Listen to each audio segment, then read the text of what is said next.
یہ کہانی ایک مسجد کے امام صاحب کی ہے۔ رات کے تقریباً 12:30 بجے 3 جنات انسانی شکل میں امام صاحب کو ایک جن کی نماز جنازہ پڑھانے کے لیے اپنے ساتھ لے جانے آئے تھے۔ امام صاحب انہیں دیکھ کر پہچان نہ سکے کہ یہ انسان نہیں بلکہ جنات ہیں۔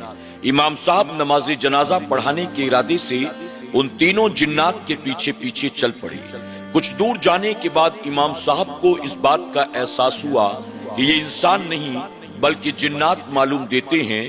تو پھر اس کے بعد امام صاحب نے کیا کیا، اور جب جنات کو یہ پتا چلا کہ اب امام صاحب کو ہمارے جن ہونے کا احساس ہو گیا ہے، تو پھر ان جنات نے امام صاحب کے ساتھ کیا کیا، آئیے دیکھتے ہیں۔ کسی گاؤں میں ایک بہت پرانی شاہی مسجد تھی۔ اس مسجد کے امام صاحب کافی بوڑھے ہو گئے تھے۔ وہ پچھلے کئی سالوں سے اس مسجد میں امامت کر رہے تھے۔ ایک رات امام صاحب جب اپنے کمرے میں سو رہے تھے، رات کے تقریباً 12:30 بجے امام صاحب کے گھر کے دروازے پر دستک ہوئی۔ امام صاحب کی آنکھ کھل گئی۔ انہیں بڑا تعجب ہوا۔ امام صاحب نے وقت دیکھا تو رات کے 12:30 بج رہے تھے۔ امام صاحب نے سوچا، اتنی دیر رات کو بھلا کون آیا ہوگا؟ اس وقت تو تمام گاؤں والے اطمینان و چین کی نیند سو رہے ہوتے ہیں، میرے دروازے پر اتنی رات کو کون بھلا ہوگا؟ امام صاحب نے آواز دے کر پوچھا، کون؟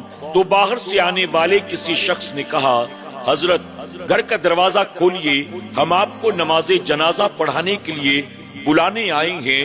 امام صاحب نے گھر کے دروازے کو کھولا تو دیکھا 3 لوگ آپ کے گھر کے دروازے کے سامنے کھڑے تھے۔ ان تینوں کا قد کافی لمبا چوڑا تھا۔ امام صاحب نے ان لوگوں کو پہلی بار دیکھا تھا۔ امام صاحب نے کہا، آپ لوگ کون ہیں؟ اس سے پہلے تو میں نے آپ کو کبھی نہیں دیکھا، آپ لوگ کہاں سے آئے ہیں؟ اس پر ان تینوں آنے والوں میں ایک آدمی جواب دیتا ہے، کیا آپ کا نام یہ ہے؟ آپ اس گاؤں کی شاہی مسجد کے امام ہیں؟ امام صاحب نے کہا، جی ہاں، میں ہی اس گاؤں کی شاہی مسجد کا امام ہوں، لیکن آپ لوگ کون ہیں؟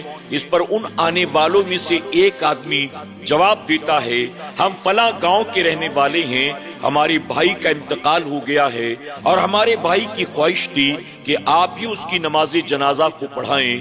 امام صاحب نے جب یہ سنا تو انہیں بڑا تعجب ہوا۔ آپ نے فرمایا، کیا میں تمہارے بھائی کو جانتا ہوں؟ کیا تمہارا بھائی ہماری مسجد میں نماز پڑھنے کے لیے آتا تھا؟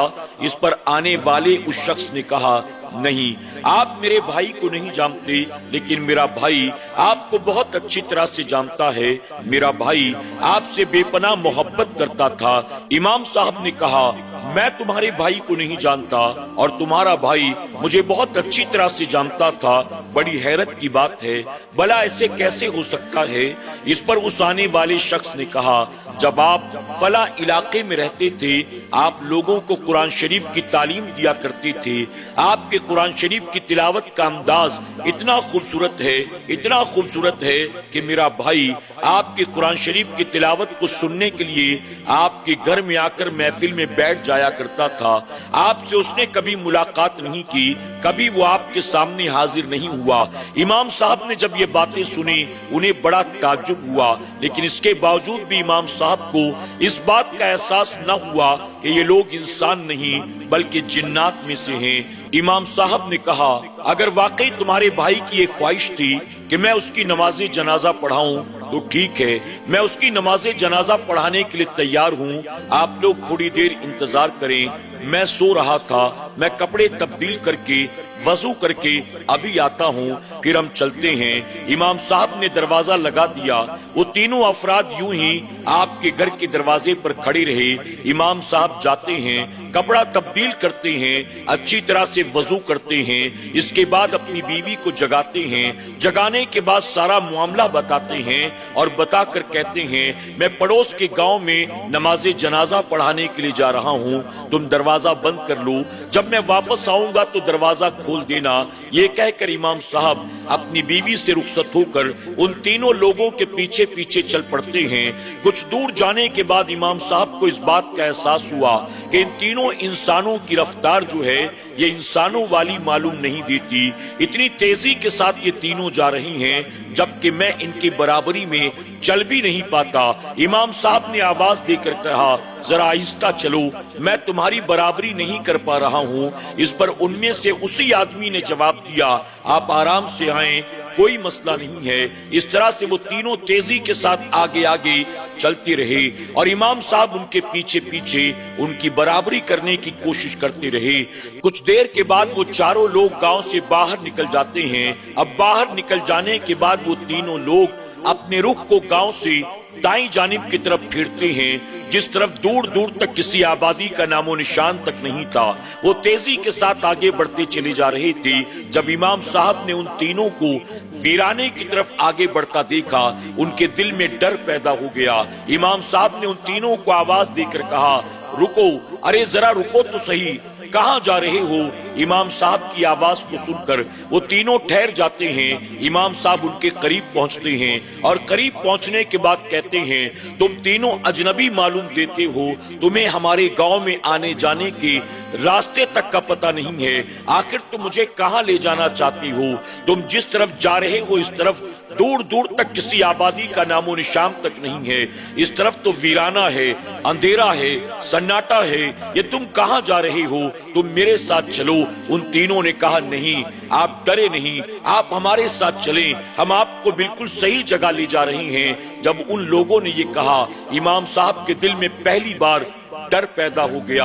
امام صاحب کو کچھ بھی سمجھ میں نہیں آ رہا تھا، اب میں کروں تو کیا کروں؟ ان کے پیچھے چلوں، پلٹوں، چیخوں، چلاؤں، آخر کروں تو کیا کروں؟ اب وہ تینوں تیزی کے ساتھ پھر آگے بڑھنے لگے۔ امام صاحب پیچھے اکیلے رہ گئے۔ امام صاحب کے دل میں دہشت پیدا ہو گئی۔ امام صاحب پھر تیزی کے ساتھ ان کے پیچھے پیچھے دوڑنا شروع کر دیتے ہیں۔ کچھ دور جانے کے بعد امام صاحب کو اس بات کا احساس ہوا، وہ اپنے گاؤں سے کافی دور نکل چکے تھے، لیکن اب بھی دور دور تک سوائے اندھیرے کے کوئی آبادی نظر نہیں آ رہی تھی۔ بس امام صاحب کے آگے آگے وہ تینوں آدمی تیزی کے ساتھ چل رہے تھے، علاوہ اس کے دور دور تک کسی انسان کا نام و نشان تک نہیں تھا۔ آخر کار امام صاحب نے پھر انہیں آواز دے کر کہا، رکو، ٹھہرو، مجھے قریب آنے دو۔ پھر امام صاحب قریب جاتے ہیں اور قریب جانے کے بعد کہتے ہیں، مجھے سچ سچ بتاؤ، تم انسان ہو کہ جنات ہو؟ جب امام صاحب نے یہ سوال کیا تو اسی آدمی نے مسکرا کر کہا، امام صاحب آپ نے اب جا کر ہمیں پہچانا، واقعی ہم انسان نہیں بلکہ جنات ہیں۔ اللہ اکبر۔ جب امام صاحب نے اس آدمی کی زبان سے یہ سنا، امام صاحب کانپ جاتے ہیں۔ حالانکہ رات سرد تھی، لیکن اس کے باوجود امام صاحب کے جسم میں پسینہ بہنے لگتا ہے۔ وہ آدمی کہتا ہے، آپ کو گھبرانے کی کوئی ضرورت نہیں ہے، میرے بھائی کی خواہش تھی کہ آپ اس کی نماز جنازہ پڑھا دیں، اسی وجہ سے مجبوراً آپ کو ہم اپنے ساتھ لے جا رہے ہیں، ورنہ آپ کو اتنی رات کو ہم ہرگز پریشان نہ کرتے۔ امام صاحب کہتے ہیں کہ ٹھیک ہے، اگر تم واقعی جنات ہو اور تمہارے بھائی کی خواہش تھی کہ میں اس کی نماز جنازہ پڑھاؤں، تو میں نماز جنازہ پڑھانے سے انکار تو نہیں کر سکتا، لیکن میرے بڑھاپے کا، میری عمر کا تو ذرا لحاظ رکھو، تم اتنی تیزی کے ساتھ چل رہے ہو، میں تمہاری برابری کر ہی نہیں پاتا، کچھ آہستہ آہستہ چلو۔ اس کے بعد وہ تینوں کہتے ہیں، آپ کو ڈرنے اور گھبرانے کی کوئی ضرورت نہیں ہے، ہماری آبادی اب قریب آ چکی ہے۔ امام صاحب نے نظر اٹھا کر دیکھا، دور دور تک سوائے سناٹے اور اندھیرے کے کچھ بھی نظر نہیں آتا تھا۔ وہ تینوں پھر آگے چل پڑے۔ امام صاحب کے پاس اب کوئی اور راستہ نہ تھا۔ امام صاحب مجبوراً آہستہ آہستہ ان تینوں کے پیچھے پیچھے چل پڑتے ہیں۔ کچھ دور جانے کے بعد وہ تینوں ٹھہر جاتے ہیں اور ٹھہرنے کے بعد امام صاحب سے کہتے ہیں، لو، ہماری آبادی آ گئی۔ اب امام صاحب نے جب نظر اٹھا کر دیکھا تو آپ دیکھ کر حیران رہ گئے۔ جہاں دور دور تک اندھیرا اور سناٹا پسرا ہوا تھا، امام صاحب نے دیکھا ایک میت بالکل تیار رکھی ہوئی ہے اور اس کے پیچھے جہاں جہاں تک نظر جاتی ہے لوگوں کی صفیں لگی ہیں۔ امام صاحب آگے بڑھتے ہیں، آپ کو جنازے کے قریب کھڑا کر دیا جاتا ہے۔ آپ پوچھتے ہیں، اس کا ولی کون ہے؟ ولی نے اجازت دے دی۔ اب امام صاحب اس میت کی نماز جنازہ پڑھاتے ہیں۔ تمام لوگ جو وہاں صفوں میں موجود تھے، سب نے امام صاحب کے پیچھے اس جن کی نماز جنازہ کو ادا کیا۔ اب ادا کرنے کے بعد وہ لوگ میت کو اٹھانے کی تیاری شروع کرتے ہیں۔ وہ لوگ جو امام صاحب کو ان کے گاؤں سے بلا کر لے کر آئے تھے، ان میں سے وہی آدمی جو اب تک گفتگو کر رہا تھا وہ آگے بڑھتا ہے۔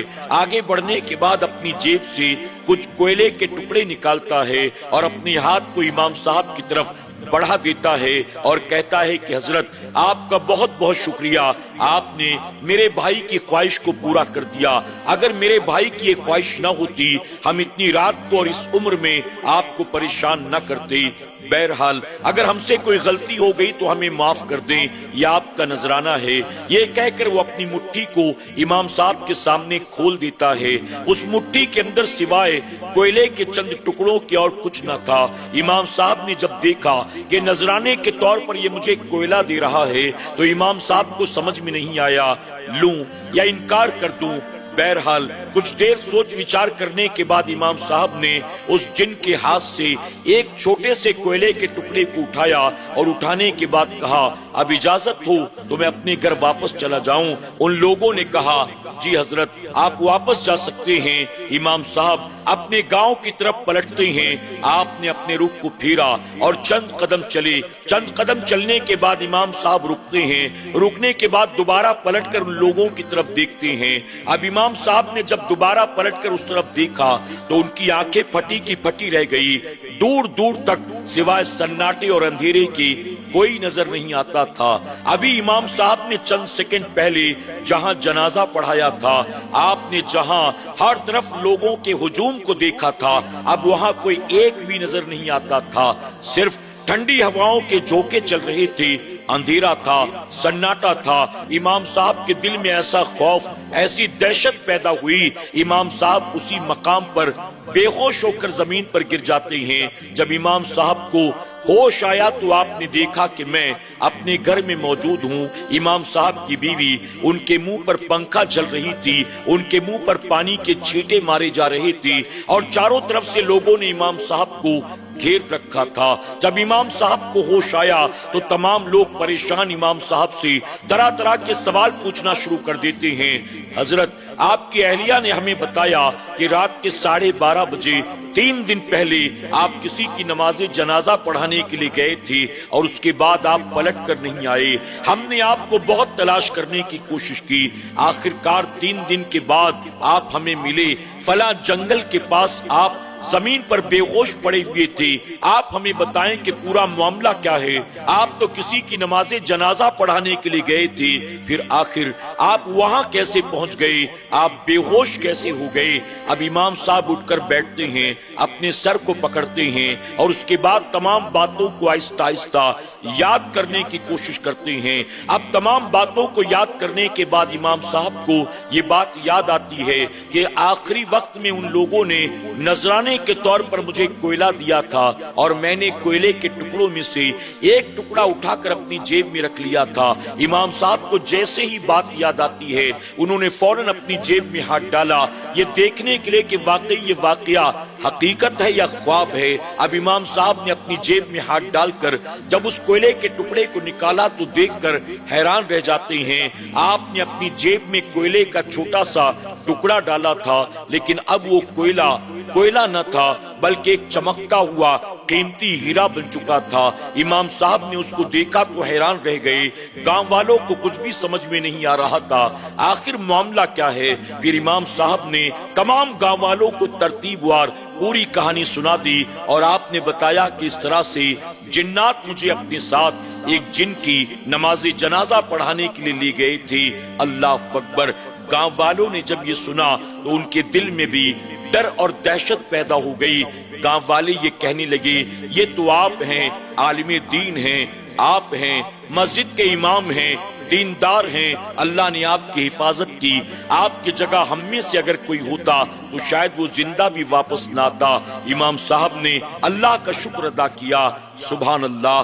ناظرین اکرام، ہمیں اور آپ کو اس واقعے سے پتہ چلتا ہے کہ جو لوگ قرآن مقدس کی تلاوت واقعی دل سے کرتے ہیں ان کے قرآن کی تلاوت کو صرف سننے والے انسان ہی نہیں بلکہ جنات بھی پسند کرتے ہیں، اور جنات اتنا پسند کرتے ہیں کہ وہ ان کے مرید بن جایا کرتے ہیں، ان سے محبت کرنے والے بن جایا کرتے ہیں۔ اور جب جنات کسی نیک انسان سے، عالم دین سے، حافظ قرآن سے یا کسی تقوی والے انسان سے محبت کرنے لگ جائے تو پھر وہ انہیں کبھی زندگی میں نقصان نہیں پہنچاتے، بلکہ وہ ان کے دوست بن جاتے ہیں اور ہمیشہ ان کا ساتھ دیتے ہیں۔ امید کرتے ہیں کہ آج کی ہماری یہ کہانی آپ کو ضرور پسند آئی ہوگی۔ اگر آپ بھی اس طرح کی کوئی کہانی جانتے ہیں کمنٹ باکس میں ضرور لکھیں۔ ممکن ہے کہ آپ کی وہ کہانی ہمارے ذریعے ناظرین اکرام تک پہنچائی جا سکے۔ اپنا اور اپنوں کا خوب خیال رکھیں۔